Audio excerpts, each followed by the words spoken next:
Hello everyone, I'm Sam, I'm Adam. and today we're experiencing the ninth circle of hell, which is Opeth's heritage. I wish. Honestly, I wish. honestly, it'd probably be a lot more enjoyable. It would be. You know what? This week should have been Still Life, but that's a big album, so we're taking a week off. Decided to do Lighthearted, where we just talk about the musical extravagancy that is Hollywood Undead, who never cease to impress. And amaze. But before that, we have to talk about what we've been listening to the past week, other than Hollywood Undead. Would you like to begin? Yeah, sure. So it's not on my Topster because, you know, long song's funny. Mm-hmm. But, so this Suffering Hour, kind of really good. Am I... Oh! Yeah! Yes! Yeah, kind of fucking really damn good. Yeah, I know, because, like, one of the 3 metal people I know in real life sent it to me and said, Sam, this is album of the year. Check it out. Yeah. And lo and behold, it's kind of astonishingly amazing black death metal with, like, a focus on the atmosphere. Mm-hmm. And it's on Profound Lore. Like, these guys clearly know what they're doing. I'll definitely continue spinning it. Truly, truly good album. Yeah. Another truly good album that I'd like to talk about is the new Maguire album. Wait, Adam, who are Maguire? Well, they're sure not a metal band. Well, I don't know. I think some of their stuff could be metal adjacent. But Maguire is everyone's favorite post-rock band from insert country here that I don't think is U.S. But I can't remember. I think they're definitely European. They're from Scotland. There I'm sorry, Maguire. We love you. And obviously, they're super prolific. They have a ton of music. And their new one, As the Love Continues, is just... it's great. I mean... What flavor of post-rock is it? It's honestly their standard sort of... I guess... Explosions in the Sky, Mogwai, crap, I can't remember the other band, long name. But it's sort of the mellow-ish, post-rock... kind of, I guess, based off of the Sigur Rosses and Godspeed You Black Emperors, but a little heavier, and obviously more songwriting, or palatable songwriting driven. This album is a lot like their more old stuff, rather than some of their more experimental new stuff. Because I know that, like, they had that, like, I don't remember if it was like a new wave or like an electronic album that came out a couple years ago. But this is a return to form, certainly, if not keeping up their normal sort of shoegazy post-rock sound. There's some experimental stuff on here. One of these tracks actually is vocals, which was very interesting. So yeah, pretty cool. Definitely would recommend checking it out. Yeah, I mean, it's Mogwai. I feel like a lot of the legendary post-rock bands just can do no wrong. Yeah. But yeah. Do you know a band can do wrong? What's that? Trippy Red. So I saw Fantano's new review on this album, Neon Shark versus Pegasus, which is like one of those bizarre deluxe things where like it's basically a new album, but then the album that came out last year is just on the entire thing as the B-side. And so I'm going to be focusing on Neon Shark because I wasn't going to listen to another hour and a half of Trippy Red. I don't blame you. But this is sort of taking a page from the MGK playbook where he got Travis Barker to produce, and it's a lot closer to like punk or emo than like melodic trap or whatever. Sure, yeah. And honestly, I hate myself, but I actually kind of enjoyed this.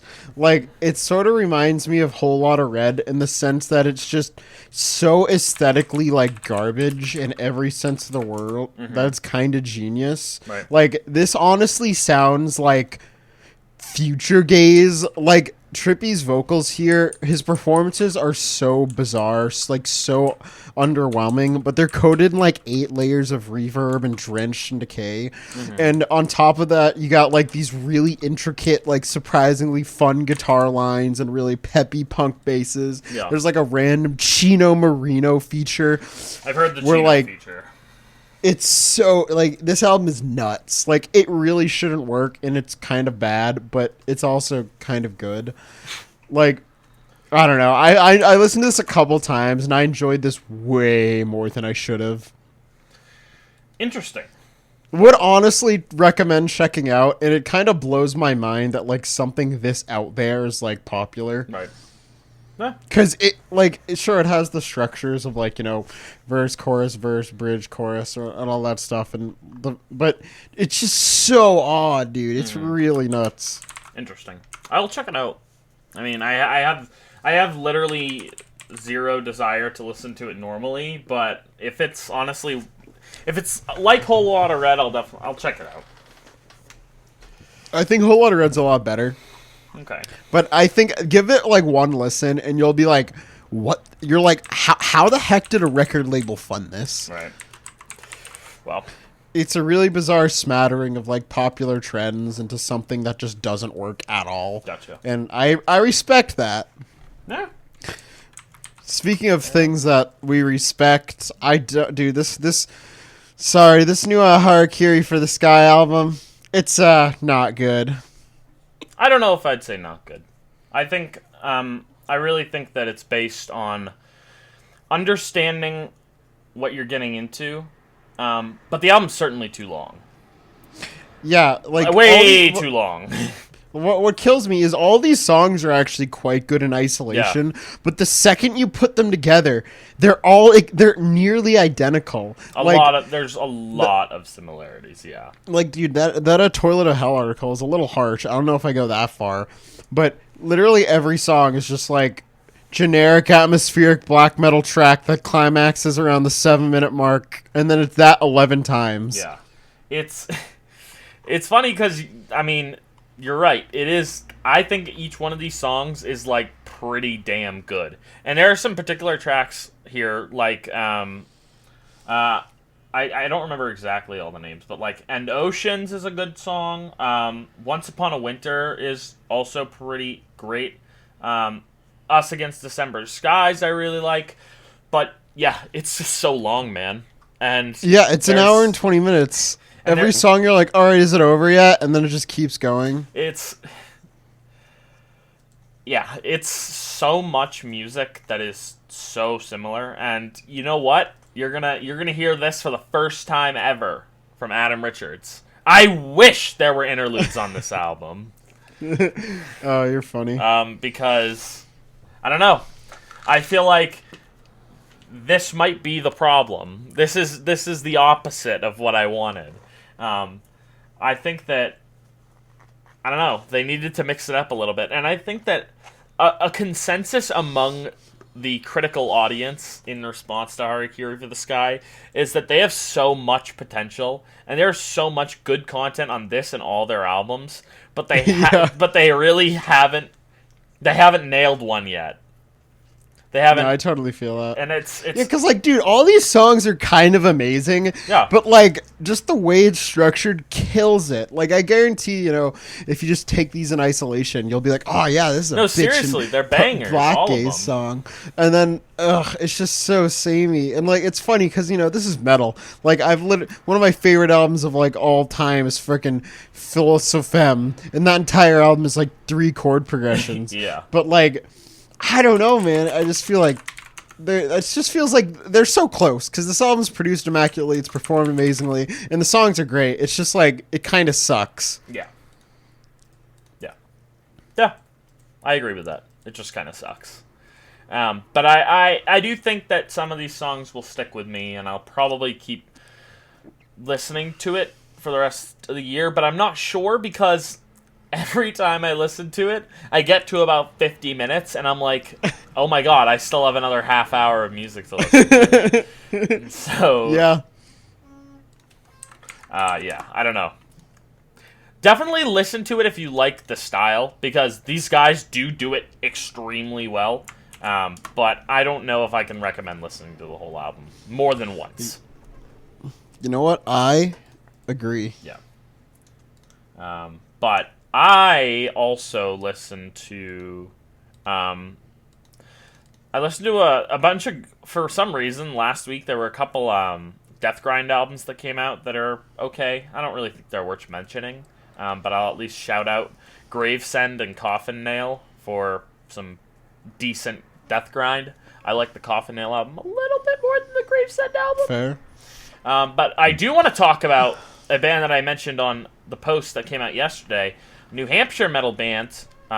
If you are not aware, we released a New Hampshire metal memorandum, where I sort of started the series where we're going to talk about a lot of NH metal musicians who have released records in the last year, because for some reason, like 20 plus groups from New Hampshire, of which that's a large chunk of, the New Hampshire metal scene, all released projects last year and including this year. So I started with the stuff that has come out this year and that is coming out, which was 4 releases.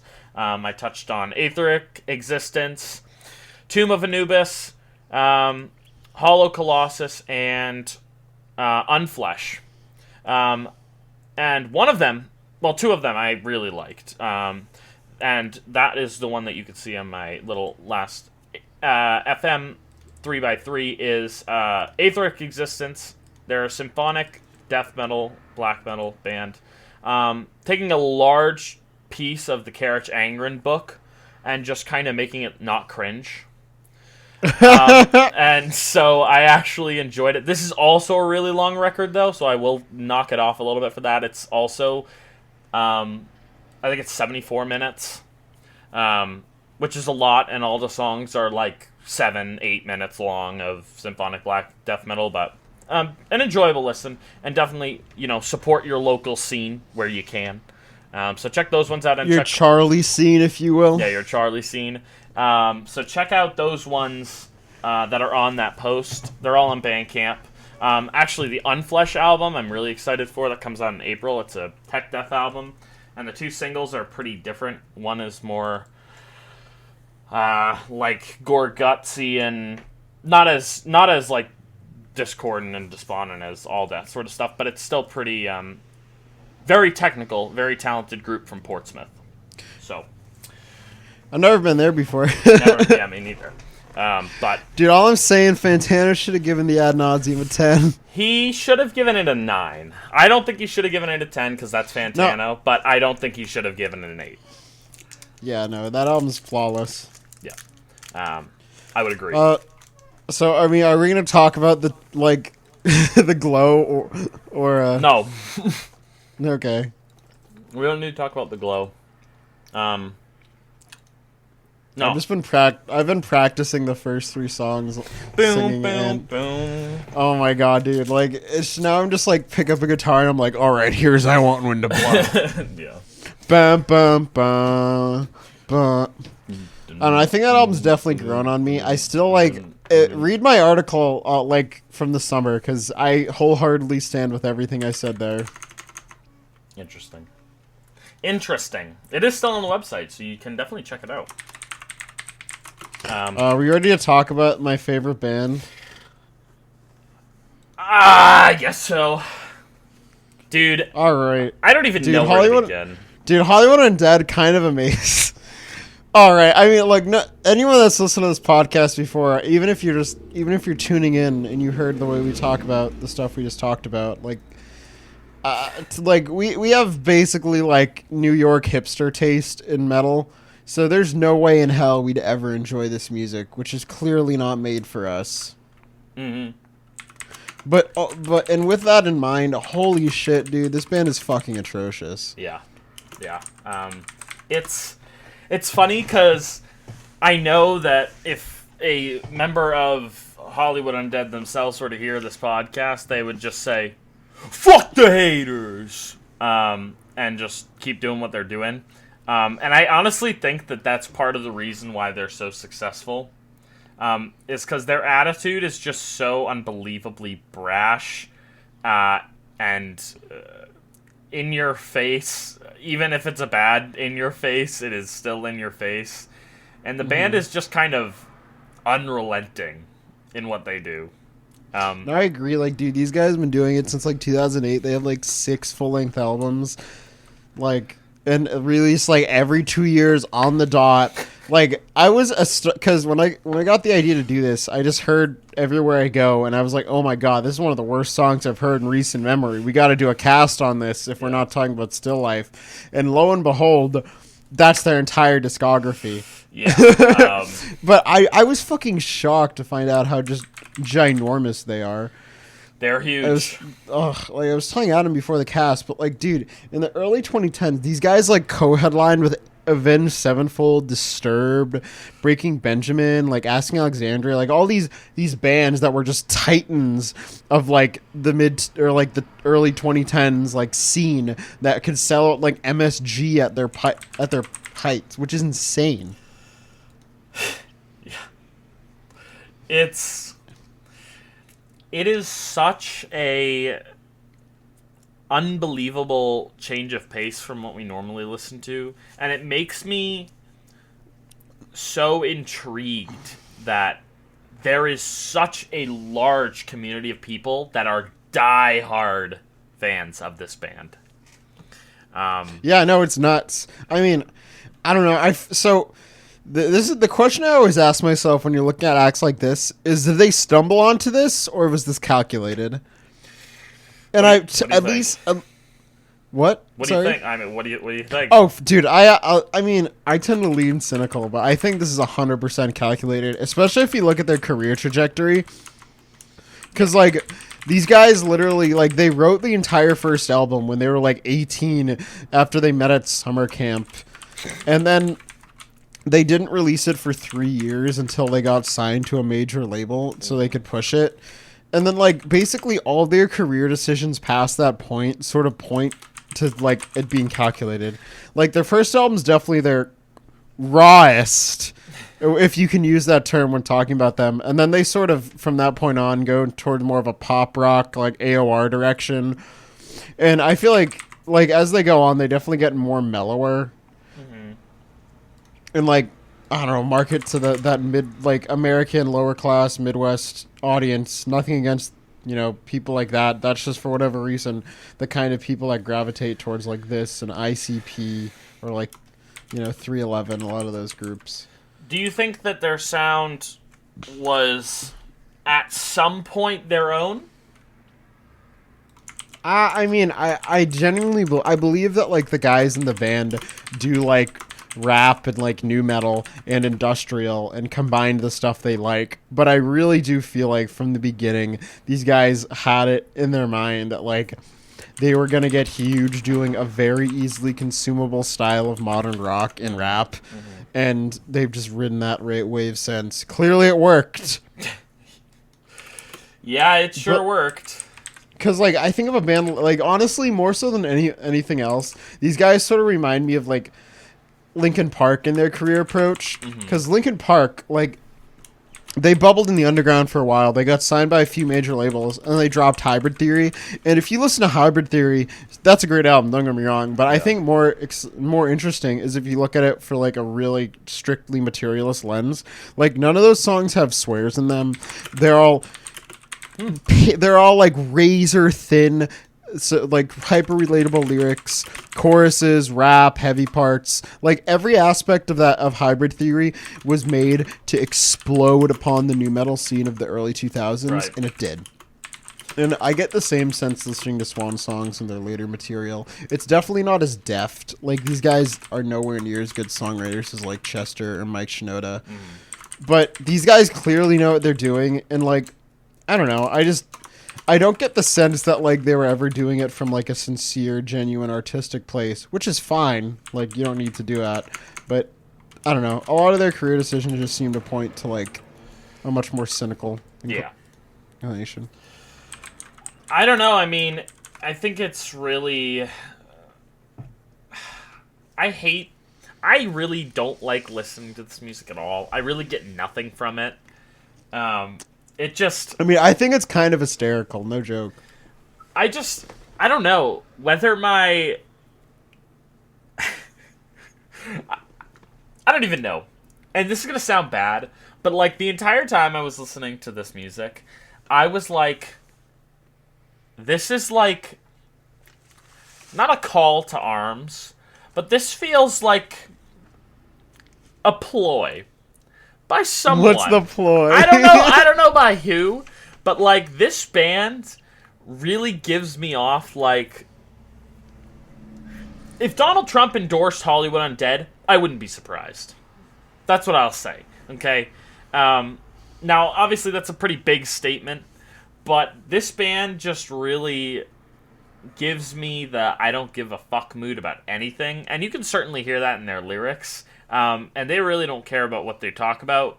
The use of the homosexual slur used on the first album, and probably throughout their career, was very jarring to me to hear in a 2021 lens. Oh, yeah, dude. No, there's a lot of, like, blatant homophobia, a lot of blatant misogyny.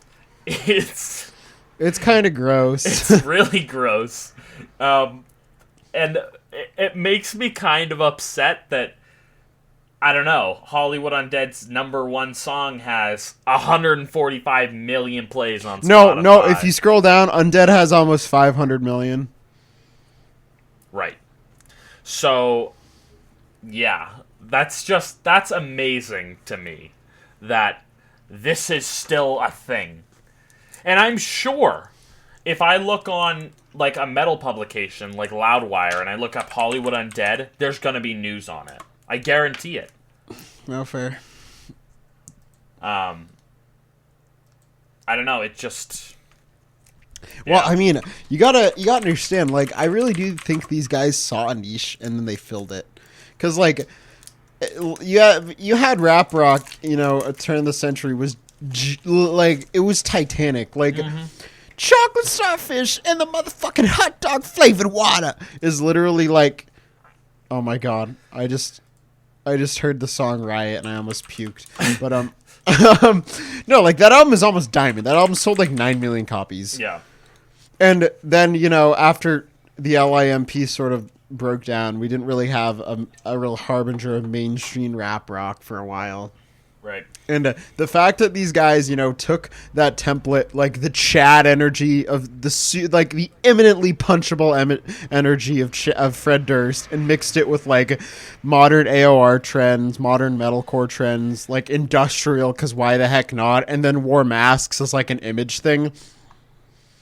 It's kind of genius. It's like, I mean, it is kind of like a Limp and Slipknot hybrid. In every way. And like Linkin Park and like Manson. It just takes it from everywhere. I mean, do you want to like go into any of these songs in particular? No, I don't. I don't. Because I don't think it's worth it. Their career is too long, and I don't think that they've changed that much. Like, yeah, it's certainly less heavy than it was on their first and couple records, but it's the same music. No. You know, they're still screaming about grabbing women inappropriately and in California. In California, and you know, yeah, I don't know. I don't think we really need to dive into I don't think we need to dive into specifics, but it's amazing. I don't know. Yeah, no, I mean this music is orally atrocious. The lyrics are dog shit. The production is dog shit. The music, at least to someone who is really turned off by like stuff like this, is atrocious. It's like every aspect of this music is technically abhorrent, and listening to it is certainly not a fun experience. But at the same time, I really do have to admire their ability to just like tap into like, you know, let's say the average like mainstream rock head's like tropical understanding of these genres. Oh yeah, whoever put it together is, I mean, they're fucking genius, clearly. Yeah, no, because, like, dude, like, their raps, like, I think what's impressive about the Hollywood Undead, like, is the way that they're able to nail, like, the feeling of all these different styles so distastefully, because the raps are just, like, horrible Eminem worship, like, to a point that's, like, it's like, beyond parody how similar Charlie Sheen's delivery is to, like, early 2000s Eminem. Yeah. And then combine that with, like, dog shit, like, melodic metalcore choruses, combined with, like, I don't know, like, the B-sides of Trent Reznor's B-sides, and then smother it all in, like, 2010s rave culture. Like, it's insane. Yeah. It really is. It's nuts. But, you know, if I was someone that was only casually into rock music and I liked a band like FFDP or like Disturbed and I wanted something a little trashier, I could totally see myself enjoying this. I don't think... This is going to sound bad. I don't think people who like music like Hollywood Undead. I think that this sort of falls into the camp with, like... AJR. Yeah, but, like, harder. It's like the hard version of AJR. No, totally. No, like, it's like if you're, like, into Disturbed, FFDP. Yeah, it's the like this is the circle of bands that you like and you don't like anything else. And that's fine. You can like whatever you want. But I do think that there is somewhat of a uninformed or unexperienced edge that it sort of puts on it. Because it is so clean. It's so clean. Yeah, I mean, if it means anything, like, I do want to avoid, like, sort of a... Yeah, I'm not trying to... I think it's at least important to address that, like, we should probably try to avoid, like, any inherent elitism or classism. Because a lot of the people who, quote-unquote, like, aren't into music or have poor taste generally come from different economic, social backgrounds that would lead them towards something like this. And there's certain of inherent elitism in, like, even the Brooklyn metalhead taste. Absolutely. I agree with that. I think it's important to address that. And obviously, we're not commenting on those people. We're commenting on this band. This band is obviously very pinned toward that direction. And engineered that way to appeal to them.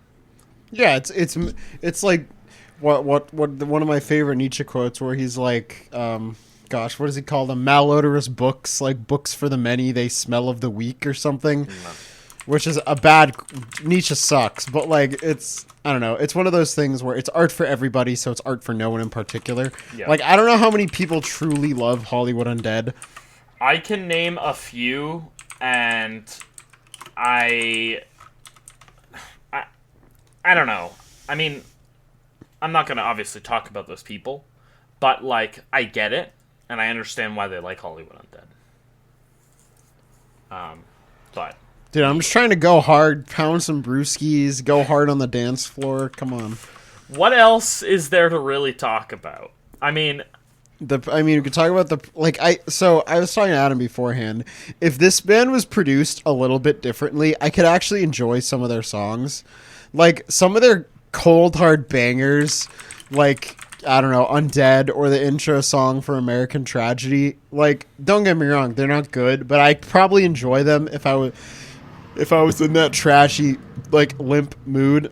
Sure. If they were produced differently, because one of the things that makes, like, a lot of the golden age of nu metal really fun is that they're Ross Robinson produced, who, like, was known for his, like, capturing the emotion and the raw nature of the tracks.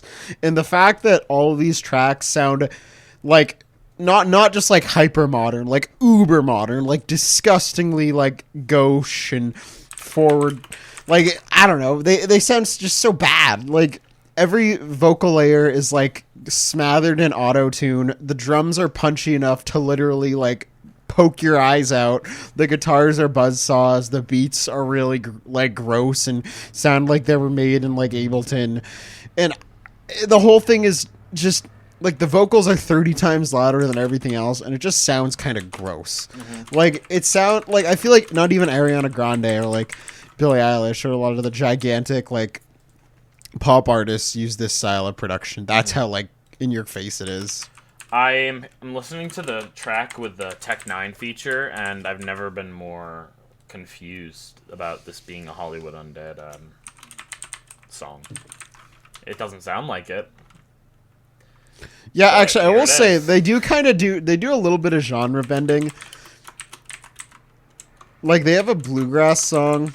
What? How can they even pull that off? They don't.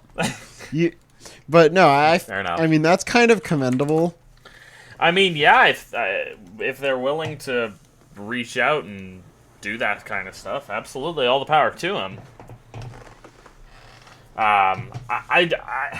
This band just kind of amazes me for how existing. Yeah, that's really it. I mean, I'm just kind of surprised that there's still an audience for this stuff, like, in 2021. Yes, I can also agree with. Because like I was like looking at some of their like the last tour they played in 2019, which by all accounts they should be like burnt out and not touring. Oh yeah, you know they're Hollywood Undead, and these guys are like headlining like arenas in Russia, which is nuts. Like they have a huge international audience. That's very strange to me.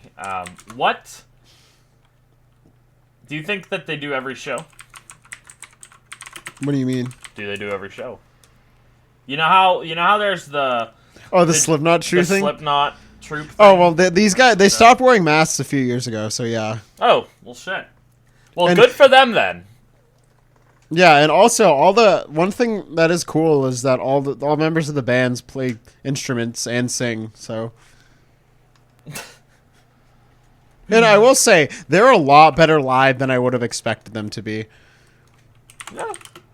Like, I think of atrocious live performances like Veil of Maya, Fear Factory, I don't know, a lot of rap, a lot of groups like in this vein just kind of suck ass live. Yeah. And like I listened to some of their pro shot footage, some of their live stuff, and it's actually pretty solid, which is surprising. Well, I don't know. I feel like you have to be when you're in this kind of band, or you're out. I mean, honestly, dude, I go to a Hollywood Undead show, like, do like 8 Jaeger bombs and just crowd kill in the pit. I don't know if I would do the same. I don't know if I would ever. You're telling me you wouldn't drop a tab and start moshing? No, I don't. Well, I don't know if I would. I don't know, man. I don't want to be. I don't want to be around that environment. As bad as that sounds, I just sort of think about like, I don't know. I've seen a lot of like live shots from like Five Finger Death Punch, Breaking Benjamin. Sorry, Breaking Bad. And I don't know. I just feel like that is not the environment that I enjoy in a live setting. I also just, I don't think that. Look, if someone gave me a free ticket, I'd go. But at the same time, I'd way rather go to something else. Fair. I don't know. It's. Oh gosh, man! Like the more I listen to them, the worse it just gets. No, that's the problem. Because like I can really at least enjoy. Better. I can at least enjoy some of the really disgusting like new metal stuff, just because I have that part of me. But the poppier they get, the harder it gets for me to enjoy them. No, yeah. Like, what is this song? Why did they? I don't even know. I'm listening to something from their 2020 record right now, and it's so different from what their original sound was. I don't even know where I am right now. Like, this is Hollywood Undead is certainly a piece of musical history that shouldn't be forgotten. Because it is an interesting specimen to analyze. Because I don't think that there is any band that sort of held the position and still holds the position that they do. I feel ya. So I'm getting a Charlie Scene back tattoo. Is that so? Yeah. You did this to me, Adam. I have not done any. I didn't do that at all. Ugh. Yeah, I think it's sort of telling that like their biggest songs chorus is like, you know, openly misogynistic and like. Yeah. Ugh. Like it's like everything they attempt, they seem like they have like 10 times the amount of confidence and like badass energy that they do. I don't know. I wish that the music wasn't as misogynistic and I guess kind of offensive as it is. Like I said, I don't know what their new lyrics are. I tune it out because it's so auto-tuned and full of bullshit that I can't listen to it. But, you know, that old stuff, even amidst the bangers, I don't know. It's difficult to hear it, and I seriously like had to do a double take when I first heard some of the stuff off of Swan Songs because I didn't know what I was getting into. I just thought it was going to be shit. And it was shit, but there was an extra layer of, oh, that makes me feel uncomfortable beneath it. Yeah, I agree. I feel like it's not really like, I don't know, there's a difference between like good edgy and bad edgy, and like I feel like none of this is good edgy. Yeah. I will say, as they mature, it seems like they sing less and less about the outwardly misogynistic and homophobic stuff, and more just sort of talk about like, I don't know, very generic and easy to relate to topics. Yeah. And that makes sense. Obviously, I'm sure, well, time has progressed as it does, and we've become less, I guess, accepting of that as a society. So it makes sense why they have changed their sound. And I'm fortunate for that. But, I don't know. It's interesting. That's something totally interesting to listen to. I agree. But ugh, yeah, it's just, I don't know, man. Like, I feel like there's really not that much. Like, this band kind of sucks. It's kind of astounding that they're so popular. Yeah. I don't know. We were never meant to like them, and for people that legitimately love them, you know what? Good for you. Yes. Yes, good for you. Like, at the very least, these guys are competent songwriters and performers, which isn't something you can say for everyone. Yeah. They definitely make music. They make music. Bro, but all music's just noise. How can you even, like, rate that? Oh, boy. Oh, boy. Well, you know what? They're songwriters, and they are able to create melody and a verse and a chorus, and, yeah. That's all it really takes. And honestly, like, if it wasn't so shit, like, some of the hooks might be fine. You know? Yeah. But, like, the song Young just came on from their first album, and, like, it's just pain incarnate. Yeah. Like, I'd rather listen to probably any other giant band of the era. Yeah, me too. But I think that accessibility is obviously why they're fucking huge. Because they really can appeal to everyone that they... I mean, are we going to talk about how unbelievably white this music is? I mean, we can. I think it could be important. We talked about how kind of classist it appeals to. We can certainly talk about race, too. Well, I mean, the album, Hollywood Undead, since their formation, has been 6 white dudes, you know, appropriating, like, a bunch of different genres, and it is definitely the whitest music I've heard in a while, and I listen to prog rock and black metal almost exclusively. Yeah. So I think the difference though with that is it's just so outward about it. It's fair. So outwardly white. Like there's nothing to say that, like, you know, someone of a different non-white race can make black metal or, you know, death metal or whatever, you know. But this music, for whatever reason, really puts an emphasis on being white. in the white experience. I don't know if that's wrong of me to say, but I don't know. Mm-hmm. I think this music doesn't care about whether it's insensitive or not, or whether it feels privileged. And now, they're not being outwardly racist or anything, but this music does absolutely take all of the influences from, like, mostly white genres, like nu metal, like AOR, like white rap, and throw them into a blender and just kind of make the purely white genre of music that is mid 2000s heavy metal, quote unquote. Fair. Apparently, one of the former members is a pretty big Trumper. Yeah. But other than that, it seems like they're all just kind of like slight, like liberal left leaning. Yeah. I mean, it makes sense.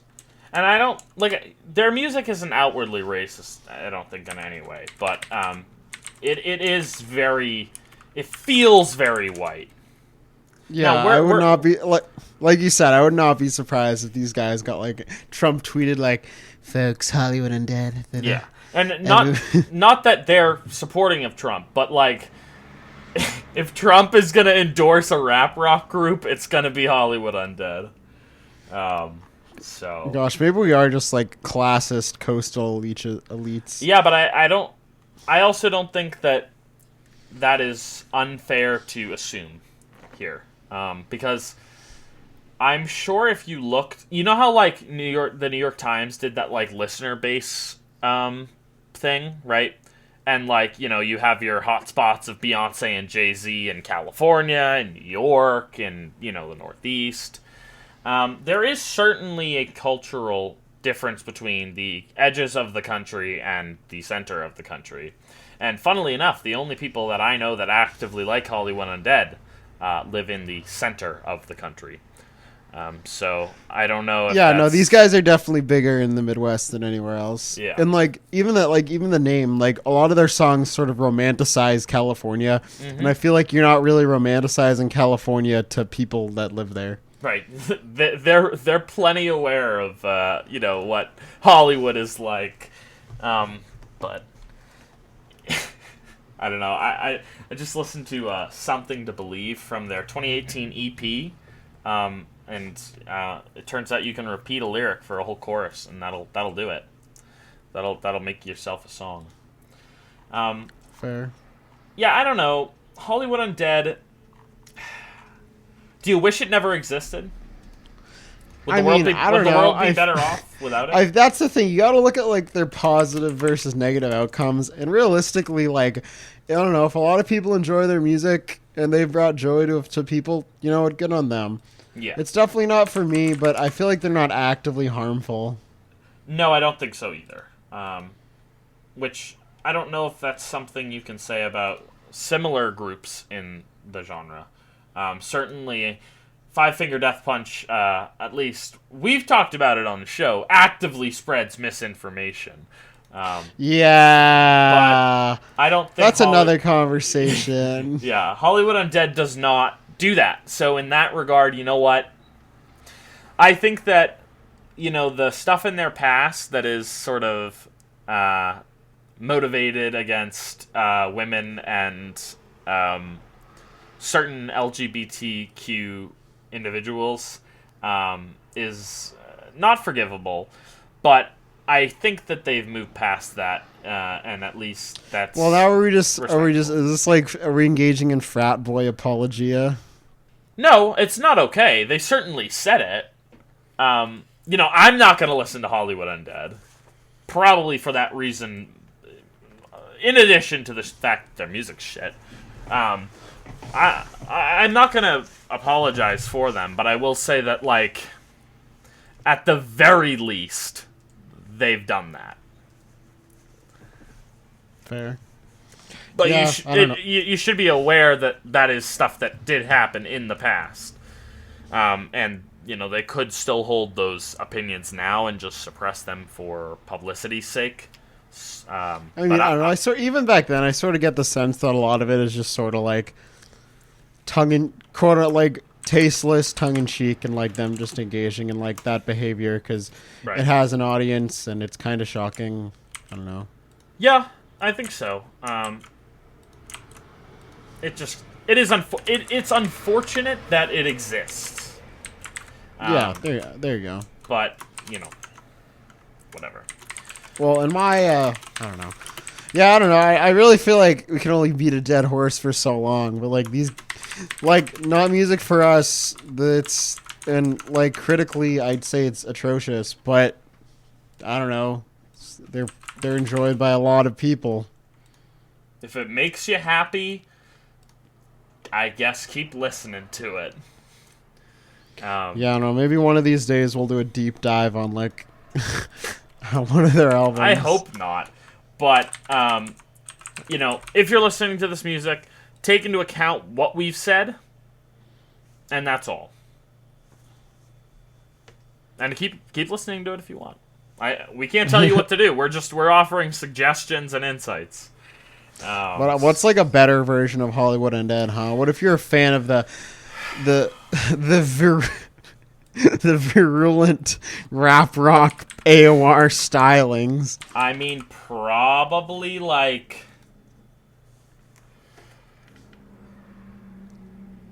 Rage Against the Machine. I don't know. Yeah, Rage Against the Machine. I would suggest groups like Falling in Reverse and Black Veil Brides, but there are a bunch of members of those bands that are pretty shitty, so I wouldn't suggest that. Those are the only things I can really compare their sound to, aside from the dad metal of the mid-2000s. I don't think Breaking Benjamin has any bad stuff about them. Hope not. Yeah, Breaking Benjamin, I mean, like, they're kind of cringe, but I don't know. Honestly, like, I got down to Diary of Jane when I was a kid, so like I get it, man.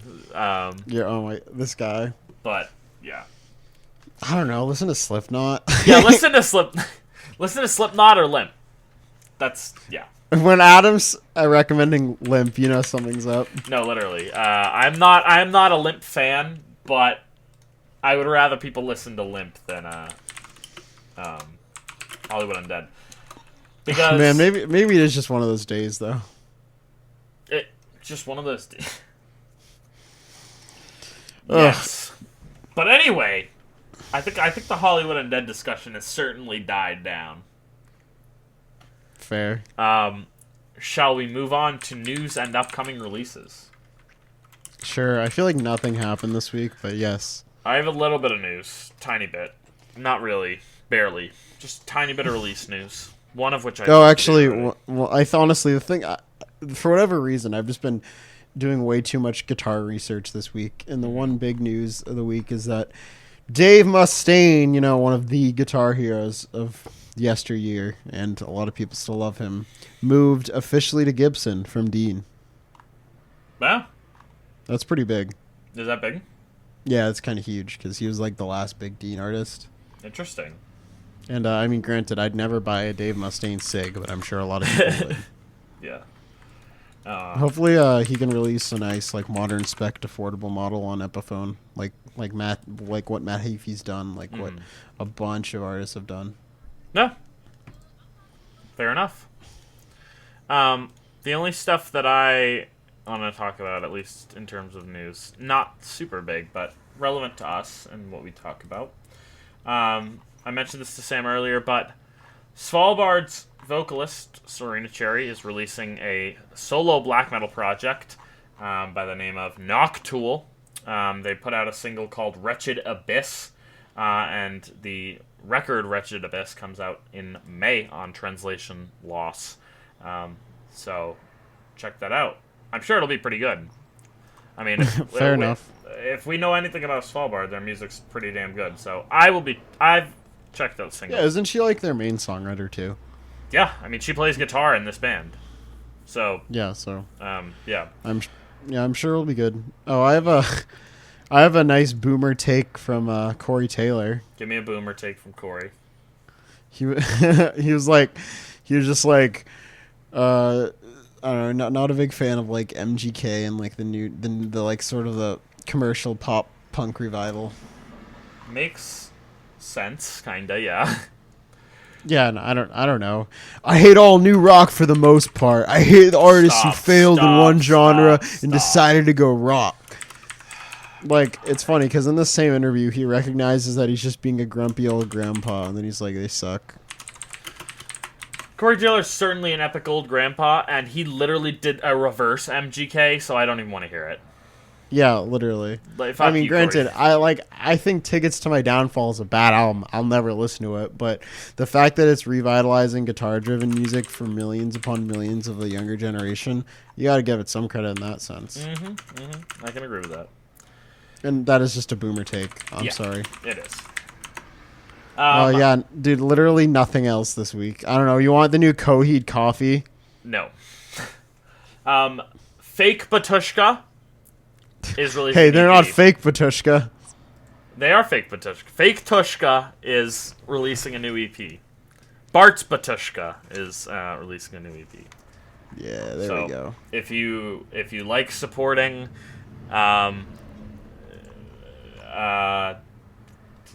Metal Blade. Metal Blade and the many, and in particular, horrible treatment of one Christoph of the original Batushka, please employ yourself and listen to Adam's a Batushka truther. Listen to the fake Tushka EP that is coming out in... No, I literally saw one of their... I saw a new Batushka song on YouTube, and I was like, wait, what? Yeah. If it's new Batushka on YouTube, it's probably fake Tushka. I don't know if Bart's or Christoph's Batushka has any plans for any new music. I don't know. Whatever. Dude, just link that article that Toilet of Hell did, where it's like, it just shows all the different Batushka. Yeah. What about the anime Tushka? The anime Tushka, dude. Yeah. Or what about the Tushka that was recorded in the 1490s by a dying ghost monk? Come on. One more quick interesting thing. There's an AI bot that has been... It's learned to write and parody Metallica songs, Iron Maiden songs, and AC/DC songs. But there's a Twitter account now called This Band Isn't Real that AI generates album names and album arts and band names. So there's, for example, Ashengarn, The Wolves. And these album arts aren't good by any means. They're kind of like shit. But like it's certainly interesting to look at because like if it was real, like it's pretty convincing. You know, you have Calcifer, Land of Rust, right? The Frozen Fog in the Night of Unmade Stars, Outer Abyss, Lunar Whirlwind, Azure Tyrant. I totally Graves. believe if you told me these were real bands. No, right? Yeah, and Ancient Nightmares, A Forest of Madness is what this Metal Sucks article at least highlights. But you know, it doesn't have a lot of Twitter followers, so go follow This Band Isn't Real on Twitter because I don't know, it's kind of funny. And like the art's bad, but like you can totally see it. So yeah. I don't know. Something certainly interesting to take a look at. Gosh, dude, I went on Metal Sucks for like a minute, and then why is their coverage somehow worse than Metal Injection? It's bad, man. Well, there's just nothing's happened this year yet. Like, wow, these are just bad. Mm-hmm. But you know what is happening? Tomorrow is a massive release day for the underground in particular. There's a ton of stuff. I'm gonna try and find some more recognizable names, and I don't know if I'll be able to find any. There's a band called Dong Gripper that is releasing a record this week. So I don't know. That's kind of funny. There's just a ton of music. I can name so many. I'm just trying to... I'm on my laptop right now. Trying to, like, sort of just scroll through. But basically, go to Metal websites like No Clean Singing, go to Invisible Oranges, Toilet of Hell, and they'll have all those releases panned out, and there's a ton of them between those, so check them out. Oh, yeah, new King Giz album tomorrow, too. Oh, yeah, that's pretty big. LW. Oh, yeah, there's an absurd amount of albums releasing tomorrow. Mm-hmm. It's funny, because I don't know any of them. No, literally, it's all, like, unheard material, which is kind of cool. The only ones that I can really think of are Ominous Ruin, that has been hyped up for a little while. I think that's on Unique Leader. I could be wrong. There's a ton. So much good music coming out, just always. So, I don't know. We're going to try and cover some of it, but we won't be able to cover all of it. Damn, when you just want to cover the new Hollywood Undead album, but Adam says no. Yeah, no. All right, yeah, no, I think that's it, right? Next week we'll talk about Still Life, which I'm honestly not going to like as much as everyone else. Wow. Yeah, all right. This has been the PM Metal Guide podcast. Sorry for the shortish episode. We're not even at an hour yet. We got to get to an hour. We got to have something to talk about. No, bro, it's just artificial. No, it's not artificial. Does being a masked band instantly increase your promotion? Oh, 100%. Yeah? Actually, speaking of masked bands, I listened to Mushroomhead for the first time this week. Really? Oh my god. Yeah? Yeah, it's... Wow. It's not for me. Let's just say that. No. Did you not listen to the one song that you sent me? Well, yeah, that was this week. Was that this week? Yeah. Oh, God. Where does the time go, folks? Where does the time go? I don't know. COVID school is just wild. COVID school is wild. Yeah, Mushroomhead's bad, dude. Most music in this style from that period is not good. They released an album last year, dude. So did Hollywood Undead. Undead! It's funny, though, because you listen to, like, A7X, and, like, that music's actually good. Yeah. It's also not really metal, but... No, it never was metal, but, like... I know. Yeah, that's fine. Alright, that's it. We're not making it an hour. Sorry. No, that's okay. Yeah. Well, is Nightmare really their most popular album? Yeah, dude. I didn't know that. Your fucking nightmare! Is that the album with Mike Portnoy on drums? No, I think that's the Rev's last album. Yes. No, it's Portnoy on Nightmare. No. Yeah, Rev died in 7. Really? Yeah. Shit. I thought the Rev was on that record. No, okay, now we gotta find out. No, you're right. You're right. I think. No, yeah. No, he died in 2009. Yeah, but that album came out in Oh my god, he did play... What? I didn't know Mike Portnoy played drums in A7. That's horrible. Yeah, he played drums on that album, and it's like an amazing performance. Interesting. That's wild. The album's over 10 years old. Feel old yet? Oh, I feel old, dude. You know what's 20 years old? Blackwater Park. Confessor! You know what's... In the tragedies, this is actually a dumb year for... Oh, yeah, for metal anniversaries? Not even metal anniversaries. Well, particularly metal anniversaries. Yeah, but we also got... The Glow Part 2 turns 20 this year. Mm-hmm. It's not... I don't think it's just... like, you have the Glow Part 2. You have... Is This It? Okay. Oh, yeah, shit. Jane Doe. Oh, shit. Amnesiac. Oh, shit. I'm trying to think of other ones. Toxicity. Well, yeah, I mean, and then Lateralis, Blackwater Park. Mm-hmm. Released in 2001.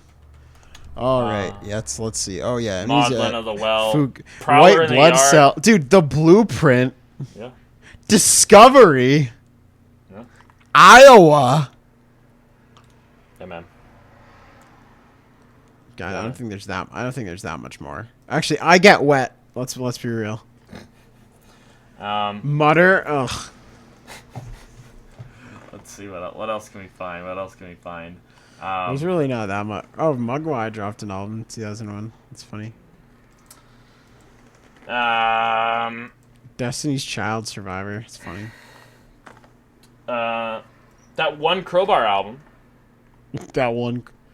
Top 20 albums of 2001. What's Pitchfork have to say? Let's see. You got Fugazi, got Dental, got Beta Band, Strokes, Mouse on Mars, Autosure. That's funny.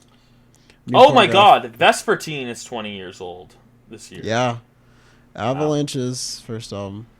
And the Microphones. Bum, bum, bum, bum, bum, bum. All right, with that, I don't know, we could be done. Yeah, no, we are done. Next week we talk about Still Life. The best song on that album is The More. And from there it's just downhill. All right, yeah, we'll talk about the conceptual world of Mikhail Ugrafulk. Yeah, all right, I'm Sam. I'm Adam. Hollywood Undead. Forever. Forever.